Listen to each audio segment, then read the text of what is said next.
Welcome to our first video for Will You Accept This Rant, The Bachelorette. If you tuned in with us it's been a while years ago, it feels like a lifetime ago. If you tuned in with us pre-pandemic when the weirdest thing we had to talk about was The Bachelor, you might remember our recap videos for last year's ABC's The Bachelor season with Peter Weber.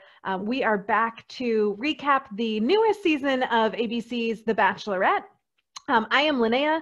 I am here with Kendall. Kendall is more of a first-time Bachelor. I am. She is more of a newbie. Peter's season was really kind of a first for her. It was, I think, my first since high school, so it's there been a you long go. time. And me, on the other hand, I have been watching The Bachelor for way too many years. So I'm more of a veteran. Seasoned. Veteran of the ABC Bachelor Nation. So we are back this fall to recap Clare Crawley's season of The Bachelorette. We will be coming to you live each week to talk about what's been going on in Bachelor Nation, what's been going on in the world, and to just break down what we see about American ideas of relationships as evidenced in The Bachelor. And when we kind of brought this up last year, we thought, you know, I knew, having watched the show, that there was a lot of themes that we saw in these relationships, a lot of things that The Bachelor highlighted that really seems like, on a massive scale, what we see in everyday relationships. It's kind of magnified in a really silly way, but it really helps you see, with everything else stripped away, kind of how people think about relationships in our culture. In many different ways. Some of the things like the gaslighting, or the emotional abuse, or consent, and shaming, victim shaming, all those things, you know, we really were seeing that in Bachelor Nation. So we thought, if this is such a popular show, we should talk about it and highlight those kinds of things, and see, you know, if it's going to be on our TVs, what we can learn from it. And that became even more apparent to me between last season and this season, as we saw that one of the previous Bachelors, Colton Underwood, who had been the Bachelor just before Peter, was served with a restraining order by the woman who, quote unquote, won his season. So, you know, that really highlighted that what we see in Bachelor Nation really does have real life consequences. And a lot of the kind of ideas about relationships that The Bachelor puts out there as romantic can lead to unhealthy relationships, or even abuse. We've seen a lot of unhealthy relationships come out of Bachelor Nation, and a lot of that is because of how we think about and talk about love in this context. So we want to kind of be an alternative voice, talking about realistic relationships, and talking about where The Bachelor gets it right and where The Bachelor gets it wrong. So that's just a little intro for why we're back this season, what we're going to be talking about, and how we're going to dive in. So if you are a watcher or a viewer, please feel free to tune in, share your thoughts with us. We'd love to hear what you're thinking as you watch these episodes. If you're not a viewer, and you know, you need you like trashy TV, we all need something to take our mind off the pandemic and politics right now. So tune into The Bachelor, join us, and we're going to be ranting about this every week. So we're going to get started by talking about the first episode of Clare Crawley's season. And again, Kendall has no idea who Clare is, and I feel like Clare is an old friend, because I have known her, God, what was it? Is it 7 years ago or 12? I don't remember what Chris Harrison said. But and it sounded like she was on a season, then did 2 seasons of Bachelor in Paradise, and also, they didn't talk about it, but she was also on Bachelor Winter Games and got engaged. They left out, like, she's been in Bachelor Nation for so long, they could leave out a whole engagement and you didn't even know it. Yeah. That's the first time I'm hearing about it. Clare has been a long time resident of Bachelor Nation, new to Kendall, someone I have watched in her season since Juan Pablo's season, where she was the runner-up. So we've seen her be runner-up in Juan Pablo's season. We've seen her not find love twice on Bachelor in Paradise. We saw an engagement that fell apart after Bachelor Winter Games. Clare has been through a lot, and she is back as the Bachelorette to see if 500 times the charm. So some big things about Clare being the Bachelorette. I think the biggest thing is, one, that she has such a long history in Bachelor Nation, but also she's the oldest Bachelorette they've ever had. She is 39 years old as her season gets started. And I think a pretty big complaint of Peter's season that we watched was that a lot of the girls seemed really young. Very. He didn't really seem like they were ready for a serious relationship, which is totally fine. You don't have to be ready to like get married and have kids when you're 21. But I think people were a little tired of seeing people who maybe just wanted to be Instagram influencers. So hey, I don't blame them. Right? Not very realistic, as if anything in The Bachelor is realistic. But No. But we got Clare, who's been through a lot more, who seems really ready to settle down, who is a little bit older, maybe knows a little bit more about what she wants, and then her cast also is a little bit older. When they started filming before the pandemic, that was not the case. And then when they had to shut down and restart, they brought in some new contestants who were a little closer to her age. So we had a lot more people who were in their 30s or upper 30s, a lot more people with established careers. There was a professor of journalism. There was a doctor. There was a lawyer. Like there was also a what was he, a manager of boy bands? So I'm interested a boy band. I know. I'm like Backstreet Boys. Yeah. Let's hope. Like what boy bands are there anymore? Because why am I not listening to them? And two, are boy band managers still a thing? Because if I remember from the 90s, like most of those guys were super shady. So we will find out. Stay tuned if he is shady. Interested to find out more. I mean, my initial gut reaction was throw this guy out. He's shady. Boy band manager. Send him to the bad place. Mine was like, let's call him the Backstreet Boys. What? They had a date with the Backstreet Boys. The one time I've been jealous that I wasn't on. Oh my God. There's so much I don't know. I know. I'm here to tell you all Thanks, of it. But yes, I saw that like job title. What? Interesting. What? I was also very excited for our what it seems to be becoming a theme, our night one pet. If you remember from Peter Weber's season, we had Ashley P, the cow, which, you know, Ashley P for Bachelorette, still riding that boat. But we saw Claire's dog, Honey, golden retriever. Two dogs. Golden retriever. I only noticed the golden retriever. What was the other one? I don't know. I don't know things about dogs. It wasn't even important. No. Just the golden retriever. It was little. Honey. So cute. So Honey for Bachelorette as well. Going to be looking for her throughout the season. That was very exciting. Yeah, I don't know what jumped out at you. Yeah, well, you said that Clare has been through a lot. And again, I don't know anything about Clare. I don't know anything about her past Bachelor life. But one thing that she did talk about, which I was proud of her for telling people and just normalizing it, was that she had been in an abusive relationship. Yes. And it sounded like it was a pretty serious thing. So she was in an abusive relationship. She talked about that, joined the very first season of The Bachelor shortly after her abusive relationship, and talked about how she was a completely different person back then.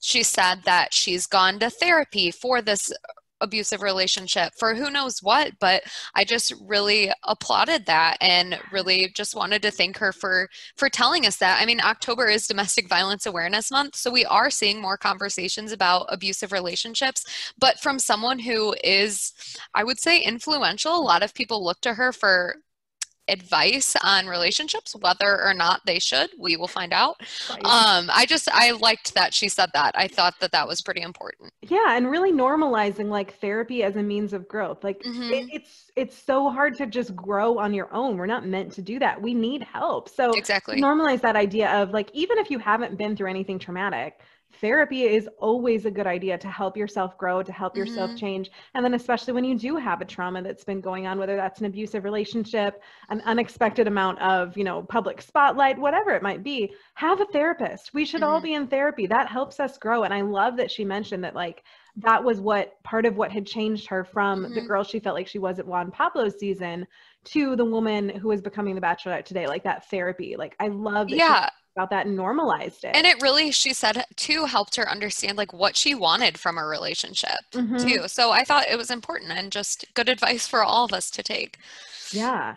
One thing that bugged me, and I won't rant about this because we'll have our rant in a minute, but one of the things that I noticed, I saw on Twitter a lot for people who were live tweeting along with the episode, was like one guy showed a moment of like basic human decency and people just like threw themselves on the ground because, oh my gosh, this guy is the best. Like Yeah. He's a decent human being. So one of the guys, a Canadian guy, and to be fair, he seems lovely.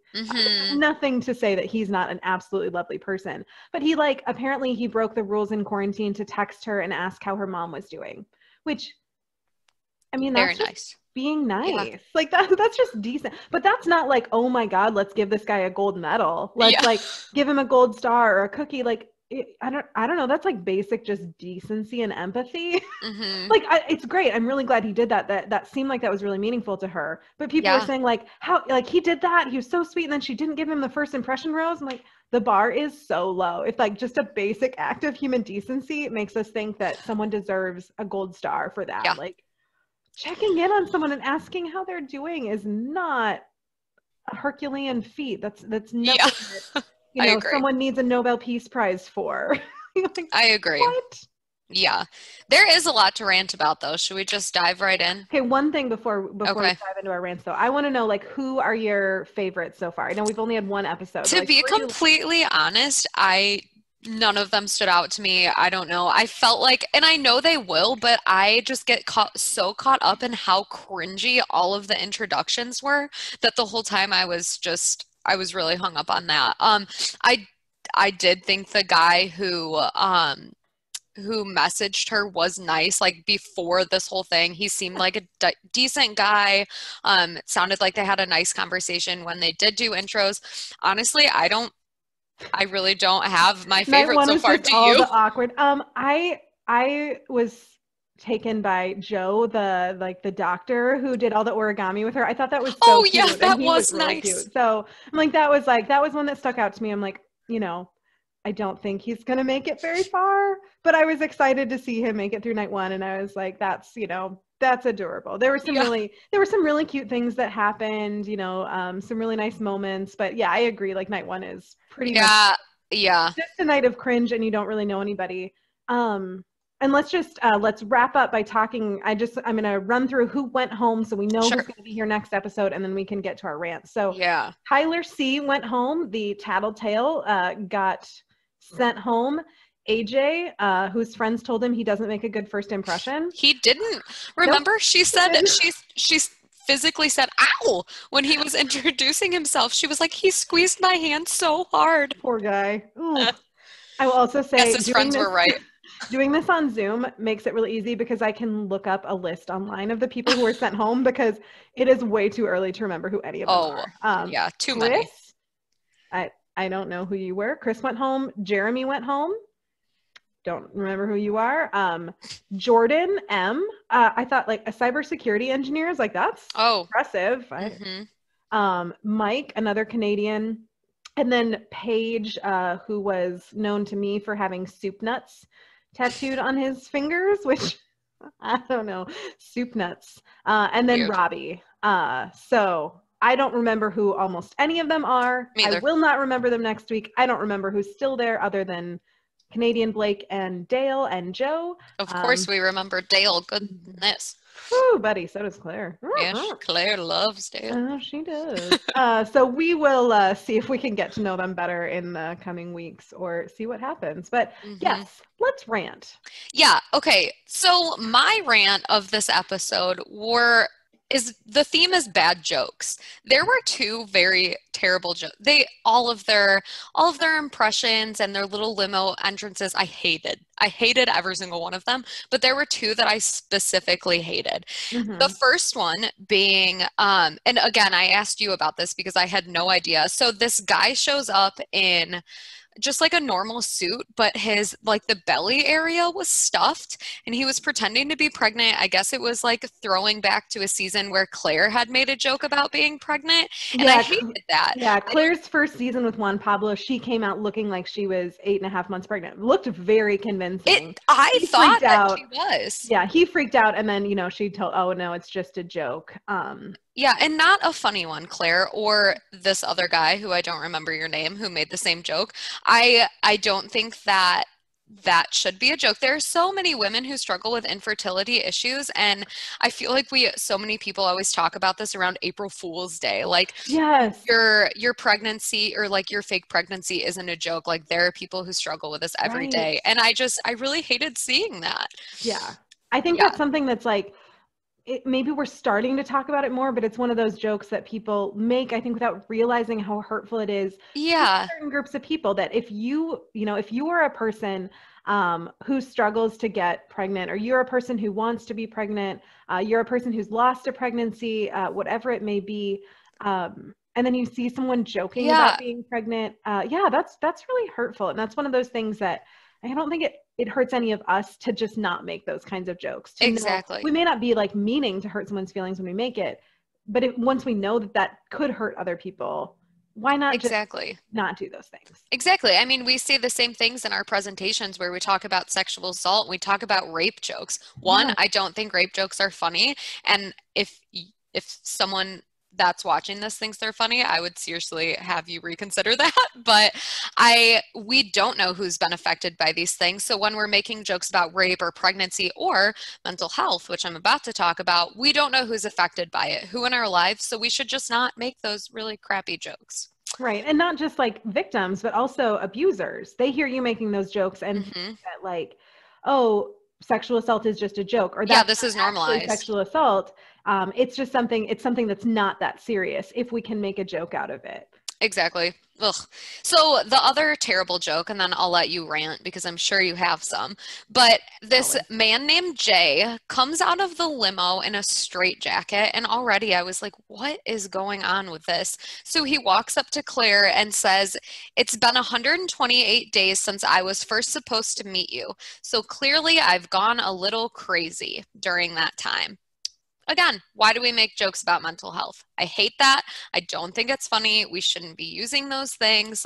So Jay, if I was giving the bad rose out, I would give it to him. Yeah. But I'm not. You are. People have literally been tortured because of their mental health. Like mental health institutions were not places of care often in the past. Those straitjackets literally could be used to torture people because it was more convenient for people who are neurotypical. Like, why do we think it's okay to joke about that when there's so much stigma and shame? Yes, I hated it. And the fact too, he kept it on the whole episode, like during the rose ceremony. And I've seen pictures online of like the big official picture they take of the Bachelorette and all the contestants. Like he has it on in that. Right. Weird. And it's not just him. Like, like producers have to approve. Oh, exactly. They like, sometimes I think they even tell people what to do. So like, not only did he think that this was funny, but like multiple producers thought that like, this is okay to put on national TV, even though so many people are struggling with mental health all the time. And especially during a pandemic, let's joke about being crazy. Well, that's what I was going to say too. Like he specifically made the joke like, oh, this pandemic, this quarantine process made me crazy. Like there are so many people struggling with mental health during this time with suicidal thoughts, depression, not to mention all of those other aspects. So I hated that, and shame on him. Yeah. Until people can actually get the health care they need for their mental health, maybe let's not joke about it. Exactly. Let's do better. Let's not. Yeah, I agree. That was wild.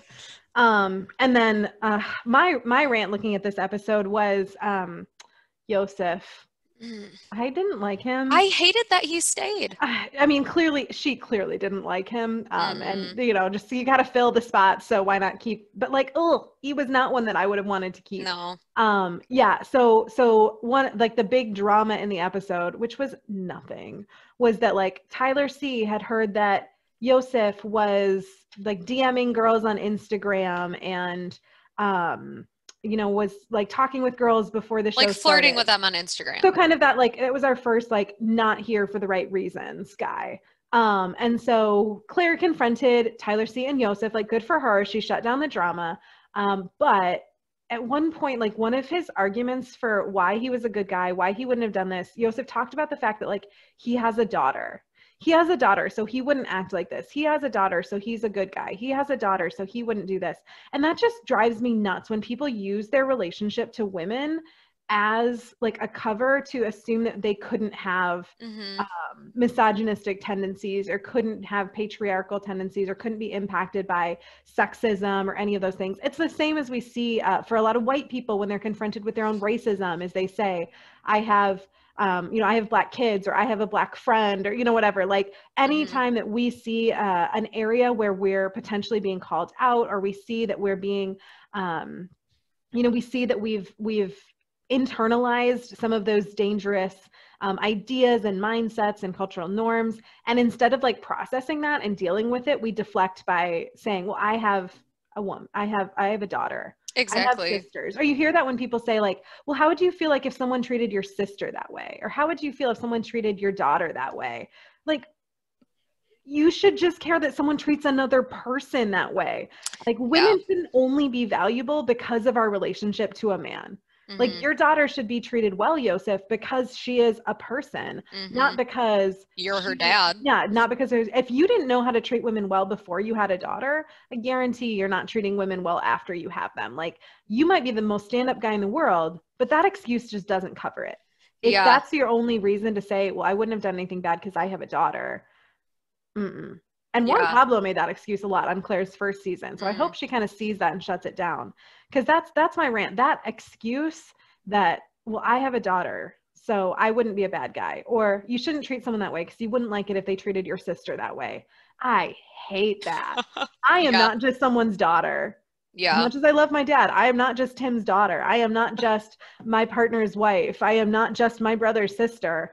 I am me. And people need to treat me with decency and respect because I'm a human being, not because of my relationship to men. Yeah, I was a little confused with that whole situation too, because was Yosef supposedly texting this girl during their quarantine break, or was this something that happened prior? Because guess what? He's gonna have other relationships in his life too. Right. I wasn't totally sure. I think the timeline was the quarantine, but like, I mean, okay. Weird. And it did, when Tyler brought it up, he was talking about how this girl supposedly said that Yosef was sending so many messages, like, and it didn't sound like she was into it too, if this is even true. So I think that was something that could be a red flag you know, for sure, someone's messaging you multiple times and you're not responding. Like, one, take the hint, and two, like, you shouldn't do that. Right. Yeah. Well, and that leads me right into who I'm giving my dead rose to today. Can you get it into the screen here? Yes. My dead rose is going to go to Yosef for that. Like I said, I'm not super mad that he's like DMing someone, talking with girls during quarantine. Cause like, yes, we all know that, you know, of the 30 people who are there, 29 are not going to get picked by Claire. You run the odds. Like most people don't go on that show really thinking they're going to find true love. Exactly. Whatever. I'm not there believing that everyone is actually there for the right reasons. I don't care. But like you say, don't message people out of the blue. Like, don't do that. That's so inappropriate. You know, anyone who is a not man online has gotten those DMs of like dick pics, or you know, unsolicited messages, or that over and over and over again. Why aren't you talking to me? Why aren't you talking to me? Why won't you respond to me? And then as soon as you don't respond, well, you're rude, or you're a bitch, or whatever it is. Like, no, I just don't like you. Yeah, if you want to know what online harassment looks like, be a woman for 5 minutes, 5 seconds, or a non-binary person for 5 minutes on a dating app. Like, I mean, it's a nightmare out there. So if you're messaging someone, like, I don't know, don't cold call people. You know, nobody liked it when salespeople did it. Don't do it the equivalent of that on social media. Don't cold message people. And if you are messaging someone and they stop responding, let it go. Don't keep harassing someone. So many people have to put up with it. And it might not be the kind of dangerous messages where you're getting death threats, or you're getting, you know, unsolicited sex, or you're getting, you know, threats or harassment. You might not be getting that, but even just the normal, like they won't let it go. That's annoying because you never know when it is going to turn into that more threatening kind of message. So if you are, especially a dude out there, but anyone out there, messaging someone and they're not into it, just leave them alone. Easy peasy. I'm going to give my dead rose to anyone like Yosef who would just keep sending those messages when it's clear that they are not wanted. Awesome. Yeah, I think that's a good choice. I am giving my good rose, the live rose, the most beautiful rose. I'm giving this to Zach. So I thought that it would be entertaining while I was watching the show and they were doing all their introductions to count how many people ask her for consent before they hug her, before they Mostly hug her. A couple of people were holding hands, doing these different things. Zach, out of all of these contestants, was the only guy that said, "Oh, do you mind if I give you a hug?" And I thought that was so nice. So good job, Zach. Good job, Zach. You did the minimum. Good job. But hey, we're going to give you a reward for it. At least he didn't pick her up. At least he didn't hold her hands really weird. And I'm sure if he wanted to pick her up, maybe he would have asked. So yeah. Ask for consent, people. Get consent. Ask people. Love it. Well, we will be back next week. We will have these videos on our Facebook. We will upload it to our YouTube channel. We will have this on our blog. So any way that you like to share your feedback, we would love to hear from you, what you are thinking throughout this journey together, the journey to find love. And it sounds like it is going to be a heck of a season. Chris Harrison might be right when he said it's the most dramatic season yet. So tune in.